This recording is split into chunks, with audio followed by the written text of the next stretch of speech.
Okay. Welcome to the White House. Sorry I'm late. Had some meetings that ran long. I do have something I want to say at the top. I wanted to provide a quick update on the ongoing engagement with the business community and the President, First Lady, and senior members of the President's team on a broad range of issues, including the President's economic agenda, immigration reform, cybersecurity, and issues important to our veterans and military families, to name a few. As you know, the President today will be dropping by 2 separate meetings with business leaders this afternoon. The President will be attending a meeting with business leaders to discuss cybersecurity as a part of the administration's ongoing dialogue with the private sector regarding this issue. Attendees include David Cody from Honeywell International, Wes Bush from Northrop Grumman Corporation, and Randall Stevenson from AT&T. A full list of attendees will be provided later this afternoon. After that, he will attend a meeting with business leaders where he will discuss our efforts on immigration reform and its role in our broader economic agenda. Attendees of that meeting include Greg Brown from Motorola Solutions, Douglas Oberhelman from Caterpillar, and Virginia Rometty from IBM Corporation. Again, a full list of the participants in that meeting will be provided afterwards. Finally, as part of the Joining Forces initiative, the First Lady delivered remarks earlier today at the quarterly meeting of member CEOs of the Business Roundtable, where she continued her call on the private sector to hire America's veterans and military spouses. At that meeting, she continued her, I'm getting lost here, and she also called on them to help reach their full potential within America's companies. Mrs. Obama made the case that it has never been more important to join together and help our veterans and military spouses find employment and to build their careers, especially with more than 1 million veterans who will be hanging up their uniforms and transitioning back to civilian life in the coming years. Also this morning, senior staff, including Valerie Jarrett, Dennis McDonough, Rob Neighbors, met with members of the Business Roundtable Executive Committee to address a broad array of issues on the President's agenda. And Treasury Secretary Jack Lew held a meeting yesterday with business leaders to discuss the President's economic agenda, including Jim McNerney from Boeing and Fred Smith from FedEx. I'd refer you to Treasury for the full list of attendees. I do have one final note for the young among you in spirit or fact, and that is that Gene Sperling will be participating in an Ask Me Anything session on Reddit this afternoon at 2 p.m. I think you should check it out. You will not regret it. Nedra? I'll take your questions now. Ask me anything. It sounds like yesterday the President was pushed during his meeting with Senate Democrats on change CPI, and this is something that the President and White House aides has said all along that he is willing to support. Is it going to be in his budget? First of all, I don't have details to give to you of the President's budget, as I think I've said to Roger many times. But I can tell you that the President's offer to Speaker Boehner, which includes, among the entitlement reforms, so-called change CPI, remains on the table. It is the President's position. It is one of the items that demonstrates the seriousness with which he approaches this challenge, the seriousness with which he believes the seriousness with which he approaches the necessity of bipartisan cooperation, and his willingness to make tough choices in an effort to find common ground. Again, I'm not trying to telegraph too much here because I will not get ahead of the presentation of the President's budget, which is a very detailed document, but the President's offer remains on the table. And it would be wonderful if the Speaker of the House were to take it up and move forward with it, because it does represent both the opportunity to achieve further balanced deficit reduction, to meet and exceed the $4 trillion deficit reduction goal, to set our economy on an even more fiscally sustainable path, and to invest in those areas of the economy that help us grow in the future, that ensure that we have the infrastructure necessary to compete, to ensure that we have the workforce necessary to compete. Again, the President believes that bipartisan cooperation is possible. He has put forward proposals that demonstrate his commitment to making tough choices, to meeting Republicans halfway in the arena of common ground, and he certainly hopes that Republicans will similarly come forward with proposals that demonstrate that kind of spirit. I think it's, as you know, the President is meeting with House Republicans today, the House Republican Conference, and that's part of the engagements he's having with lawmakers in an effort to talk about opportunities for bipartisan compromise on a whole range of issues, budget issues, but also immigration reform, measures to reduce gun violence, action that we can take to create more jobs and help our economy grow faster, invest in infrastructure and manufacturing. Now, these are the areas where there has traditionally been bipartisan cooperation and support, and that he hopes there will be in the future.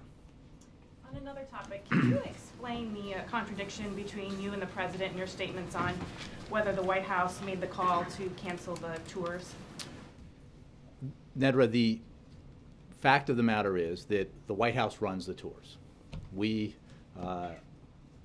The tours are of the White House.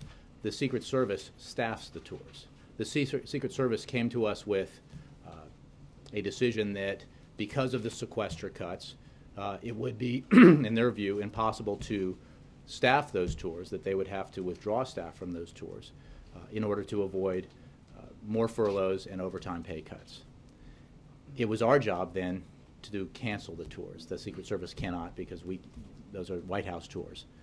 So that is what the President was referring to. So it sounds like he was wrong, though, when he said that the decision wasn't made by the White House. Well, the decision to cease providing Secret Service staff to the tours was made by the Secret Service. They have their budget. They look at it. They evaluate the options, all the bad options that are on the table, including, as they have said and we have said, tours versus furloughs and cutting of overtime pay, which goes to their core mission, and made the decision that their core mission was better served by canceling tours, which are very labor intensive, than by having more furloughs and cutting more pay. And that's a decision that we agree with, that we think is not a happy choice, but is the right choice when it comes to the need for every agency affected by the sequester to focus on their core mission as they implement these cuts. But didn't the President say this was not a decision? Yeah, sorry. The President said Reuters. this was not a decision made by the White House. You just said it was. Well, Ed, I think I just answered that question and said that the Secret Service made the decision about its budget and to withdraw personnel from tours. Right. And then you said it was We had our to job. cancel the tours. It's our job to cancel the tours. They cannot cancel them. So, because this is not a tour of the Secret Service building, it's a tour of the White House and the grounds. And we run the tours and the invitations and that process. So the White House, as we have said, canceled the tours, confronted with the choice made by the Secret Service, which we concur with, but it is certainly their choice because it's their budget, that it was the right thing to do not to add further furloughs to the future for Secret Service agents, the men and women who put their lives on the line to protect senior officials in our government, and that the result would be cutbacks in staffing hours in an area like tours, which is so labor intensive. So but let's go back to the fact that none of this was necessary. These choices are all bad, and that was the point of the sequester. And that's the reason why we should be avoiding it. And while it is an unhappy choice to cancel tours on the one hand, or furlough hardworking men and women who put their lives on the line in service of the country, our even greater concern is with the 750,000 Americans who will lose their jobs because of the choice to implement the sequester. That is the worst outcome of the sequester. Another terrible outcome of the sequester is the reduction in economic growth that every economist on the outside who's analyzed this say will occur. I think we're now seeing that there are unhappy results of sequester. It may be a home run in some folks' eyes, a victory for the Tea Party for some, but it's bad for America. It's bad for those who lose their jobs and those who suffer from diminished economic growth. The President indicated that the White House tours are under review. On last Thursday, Major Yeah. asked you that question, and you said no, they're not under. This Look, policy the decision has been made to cancel the general tours. As the President said in his interview, he's asked the White House to consult with the Secret Service to see if there's any way to provide limited tours to school groups or others, that's being reviewed.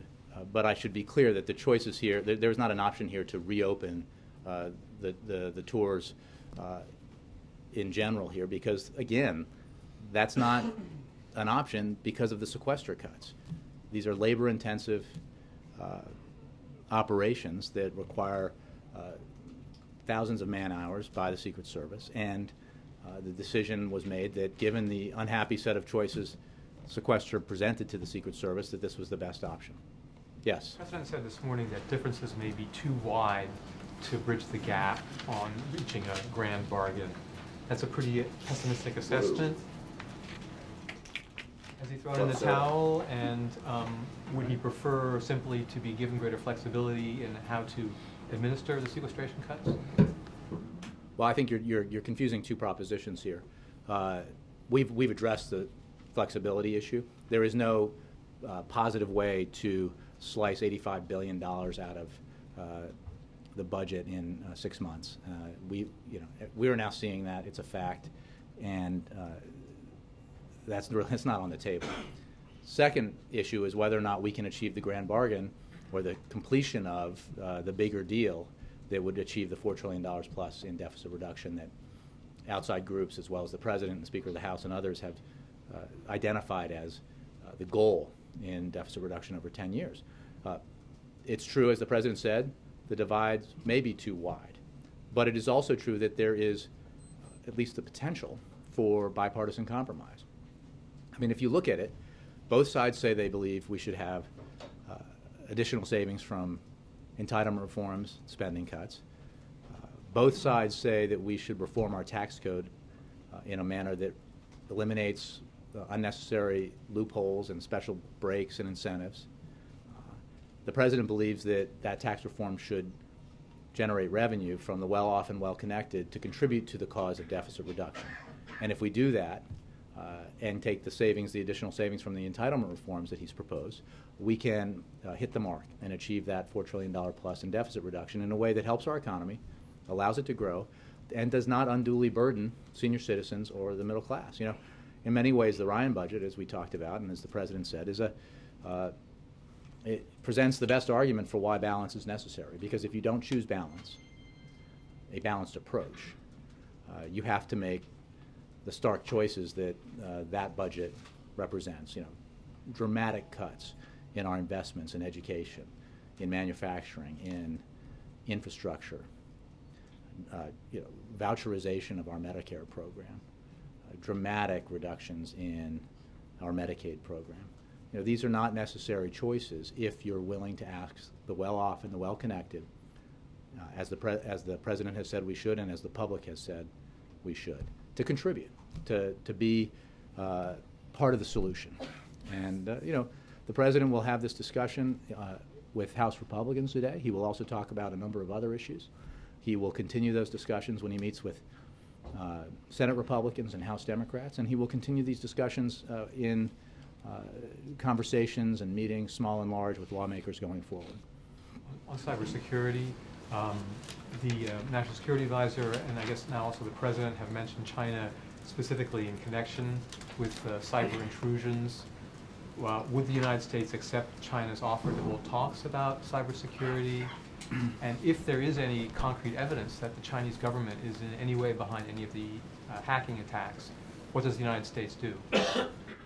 Well, I spoke about Mr. Donnellan's speech, which was well covered and addressed this issue, among others. And certainly the President has spoken about cybersecurity and made clear, as he has all along, that he sees it as an enormous priority, one that should have the attention of Congress, and that Congress should act on through legislation that the President has supported, but thus far has not made it out of Congress. He has taken action, executive action, to enhance our cybersecurity, but Congress needs to act. That's the first. I would note, you talked about the Chinese response, and we note that response from the Chinese Foreign Ministry, and quote, the Foreign Ministry said, China is willing, on the basis of the principles of mutual respect and mutual trust, to have constructive dialogue and cooperation on this issue. And we welcome that statement and look forward to engaging in a constructive dialogue on this issue that is one of the things that Tom Donilon talked about in his speech. We need to have that conversation. We need to have that dialogue. This is an international challenge, and we look forward to that. Okay. Yeah. I wanted to get back to the comment that the President made that the differences may be just too wide. Shouldn't he talk to the Republicans in the House and the Senate before making that assessment? Well, I think isn't it a statement that is obvious, as I have said, that we're not saying that a deal is absolutely going to happen. We're not trying to wish away the differences that exist. We're trying to find common ground. And the President believes there is common ground. The President believes that we all have acknowledged that we need to reduce our deficit. We all believe that economic growth and job creation is a priority. And we all believe that the way forward in reducing our deficit should include entitlement reform savings and tax reform. The open question is, in our minds, is what do you do with the savings from tax reform? The Speaker of the House identified, he said, up to $1 trillion that you could gain just from the wealthy through tax reform, closing loopholes and exemptions. That was just a few months ago. He said that he would use that money to help pay down the deficit. Now he says we won't use that money to help pay down the deficit, but presumably those loopholes exist and should be closed. Those deductions can be capped, and those exemptions should be eliminated. If that was his view then, I assume it's his view now. The question is, Jim, what do you do with the money? And the President's proposition is that it is in the national interest, and it is in the interest of fairness to the middle class and to senior citizens, that they not be asked to bear the burden of further deficit reduction alone. Spending cuts have been signed into law. Further spending cuts can be found, and the President has put spending cuts on the table. He has put savings from entitlements on the table. So there's no question here that he believes that more can be done on that side of the ledger, but we need to do more on the revenue side as well. I think President Ronald Reagan's chief economist has said in the last couple of days in an op-ed that he believes that we should have tax reform that generates more than $2 trillion in revenue towards deficit reduction. Well, the President admires the audacity of that proposal, but the President's asking for significantly less than that. And maybe in their veneration of Ronald Reagan, they will listen to that proposition, and Republicans will say, we should do this, and we can do this in the name of deficit reduction, which is allegedly or supposedly a top priority. And speaking of deficit reduction, the President also said that there was not an immediate crisis in terms of debt. But back in 2008, when the national debt was at $9 trillion, he called that irresponsible and unpatriotic. The national debt has nearly doubled since then. How is it not an immediate crisis? Well, here's why this chart is here. When the President came into office, we were in economic freefall. We were heading towards the worst recession of our lifetimes, and we were on the precipice of a Great Depression, the likes of which we haven't seen since the 1930s. The President took decisive action working with Congress to reverse the course of that downturn, to stabilize our economy, and to set it back on the path of growth and job creation. Once that stabilization began to take hold, he turned towards the task of reducing our deficit, which he believes is also a worthy and necessary goal when it is part of the overall project, the overall #1 priority, which is growth and job creation. And you can see here what the effect is because of the Great Recession when he took office, and because obviously of the measures necessary to be taken to avert a depression. Here is what happened to deficits as a share of GDP in 2009. Now look at this drop. 2010, 2011, 2012, the projection for 2013, 2014, and forward, if the President's offer were enacted going forward. You have deficits that fall consistently well below the 3% target that economists have said is economically important, and you have the largest reduction in the deficit since the end of World War II, when we had massive demobilization in the wake of that war. This is progress. Work needs to be done, but the President's point is we do not have an immediate debt crisis. We are on the right trajectory. We need to make decisions that affect the long term, and the long term not just in terms of deficit reduction, but in terms of economic growth. And if we make those choices now, and that includes investments in infrastructure, investments in education, investments in manufacturing and innovation, we will be growing faster. We will be stronger economically, and that contributes, as the veteran reporters from the 1990s here know, growth contributes to deficit reduction. That's part of the package. It is much harder to reduce your deficit and deal with your debt if you're not growing. But that only happens if you get a deal. Do you get some kind Well, of? this is if first of all, this has happened, and this will happen, right? And that is the largest reduction in the deficit since the end But of the World War offer would be II. a deal of some sort. But the fact is that the further projections are if the president's compromise solution were adopted.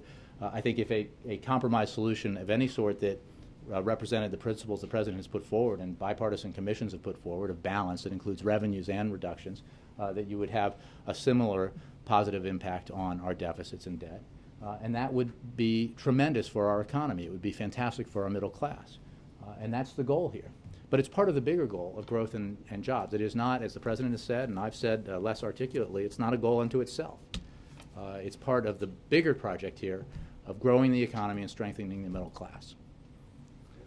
Jonathan Carl. Jay, one of those groups that have been having bake sales and raising money to their trip to Washington, the president referred to, was the St. Paul's Lutheran School in Waverly, Iowa. Their tour was scheduled for Saturday. Will you be able to provide a tour for the St. Paul's School? We have seen that report, and it's very unfortunate, as is the case with all those who have seen their tours canceled because of the implementation of the sequester.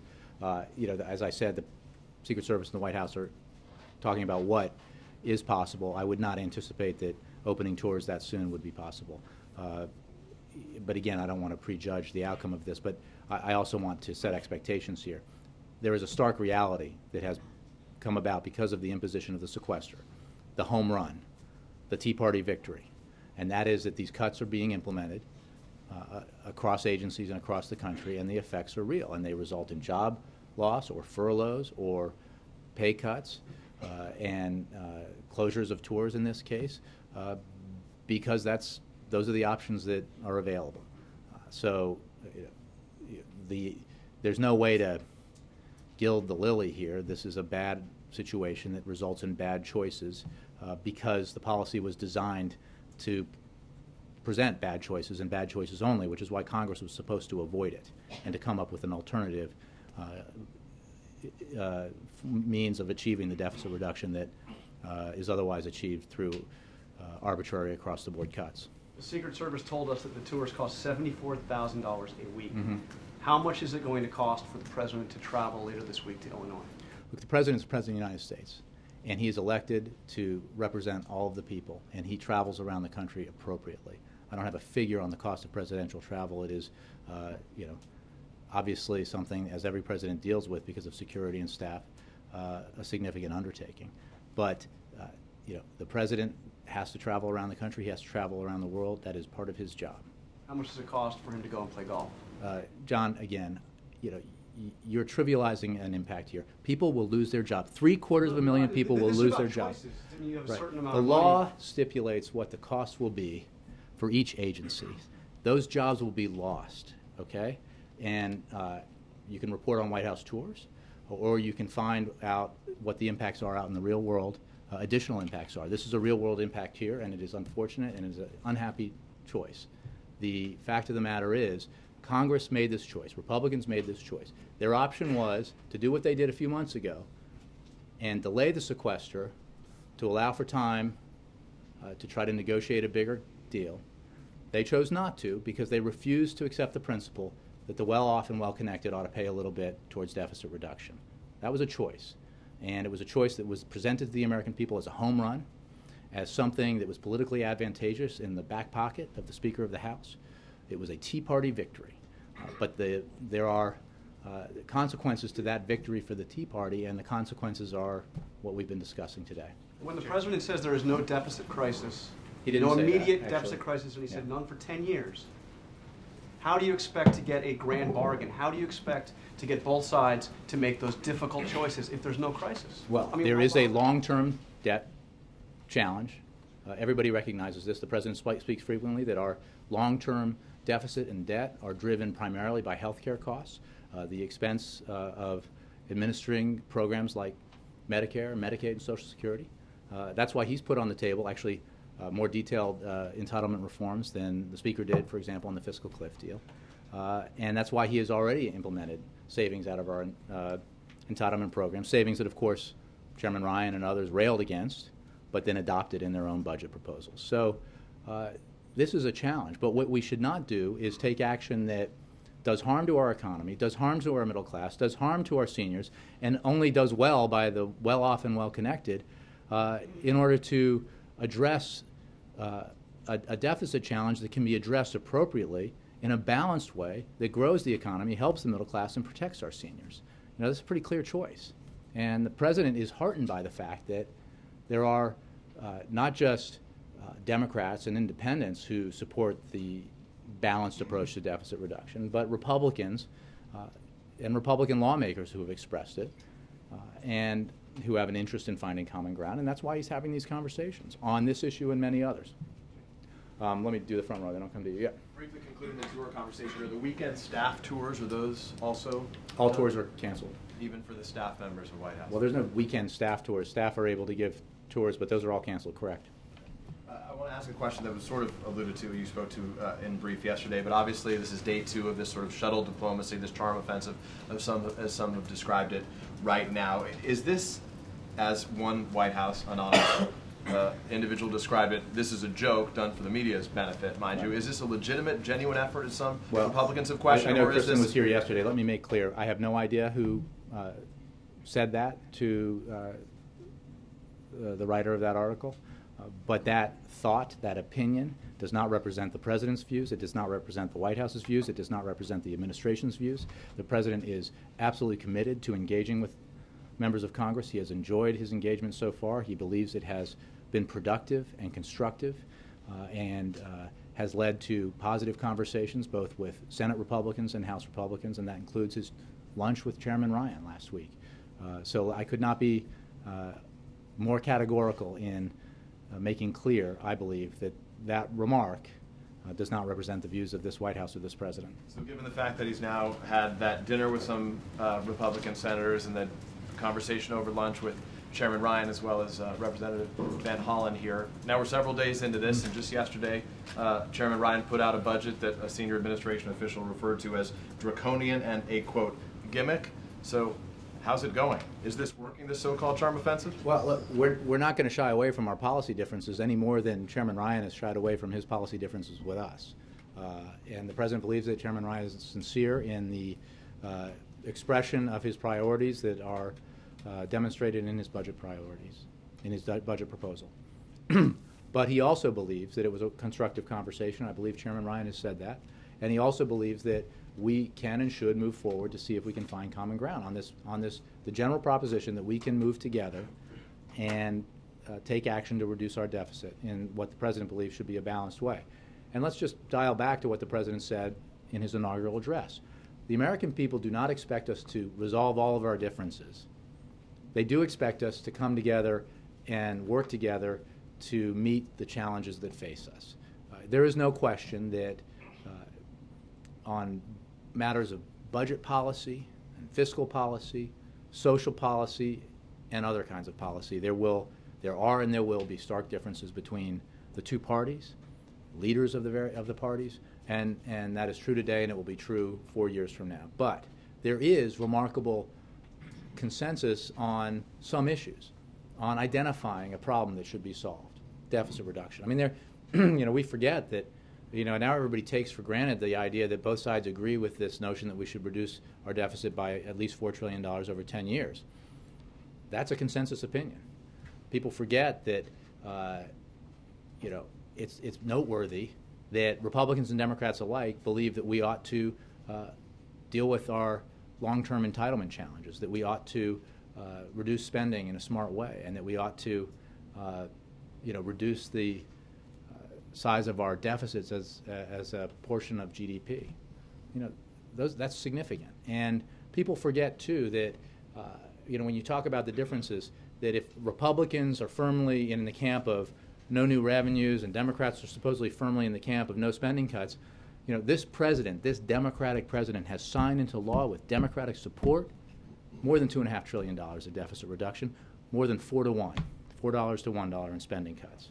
That represents compromise. That represents middle-of-the-road consensus, positive action for the economy and for the country. Jeff, and you seemed a little. Did you hear that, everybody? Major Garrett defers. Are you deferring to Mara? This is a very chivalrous group. But yes. There you On cybersecurity, Mm-hmm. Could you talk a little bit more about what it is the president is either going to impart to the CEOs or wants to hear from the CEOs?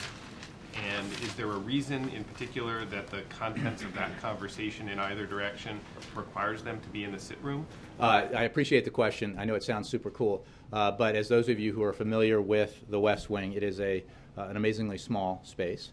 And when the Roosevelt Room is occupied with a meeting, as is the case at the same time, the options are few for a meeting of any size that would exceed, say, my office. So the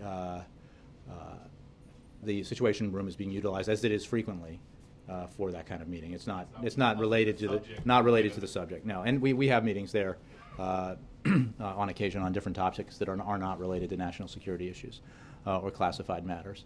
And then on your first question, the president has obviously had discussions with business leaders on the cybersecurity issue. He is seen as various corporations and business leaders have gone public with their concerns about cybersecurity and the effects of breaches of cybersecurity on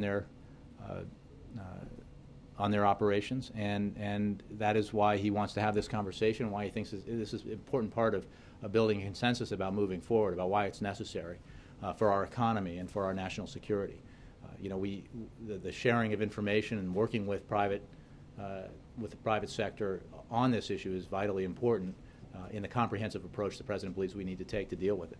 But is this more of the president wanting to communicate his concerns to them and I think employ them this is in the lobbying effort on Capitol Hill? I think it's a two-way. He wants to hear from out in the field what they're in the private sector, what they're experiencing, what their concerns are, what their challenges are, what they hope to see in terms of action in Washington, and he also wants to convey to them how seriously he takes this issue and what he believes the right steps are moving forward. And he certainly hopes that out of this meeting and the many others he has on this topic that we will build the kind of consensus necessary to compel Congress to take appropriate action. Jay. Mara? Thank you. You said earlier that Republicans consider this a home run. You called it a Tea Party victory. Those are quotes Yeah, I from know. the I'm assuming fine you were work quoting of Republicans, the Fourth right. Estate. But the recent polls have shown that the president's job approval, especially on the economy, has taken a hit as the gridlock and the sequester has gone forward. It seems like he owns the economy and dysfunction in Washington, no matter what you've tried to do. I'm wondering whether you think your efforts to explain to the country that it's the Republicans' fault have fallen short.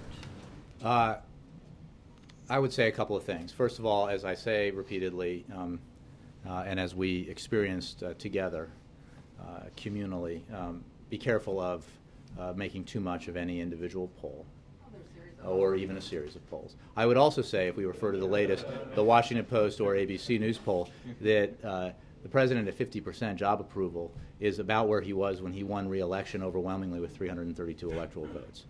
I'm just a layman making that observation, but I think it's true. It is a remarkable fact about how low the public's estimation of Republicans has sunk, that the news of that poll was that the president was at 50%, not that the Republican Party had a disapproval rating in the mid-70s.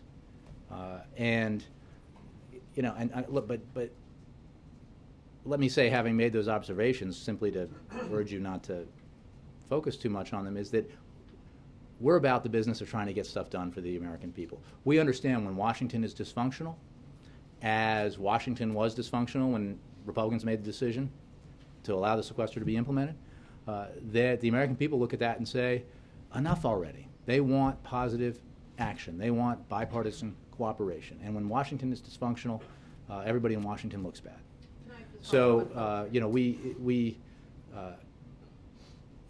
I would note in that poll, as long as we're talking about it, the change in view that Americans have developed as regards to the sequester. Now that it has been implemented and the cuts are being felt, I think frustrations with the result of congressional inaction are growing. And it's just another reason why we need to come together and have the kind of discussions that hopefully can lead to a bipartisan compromise on deficit reduction.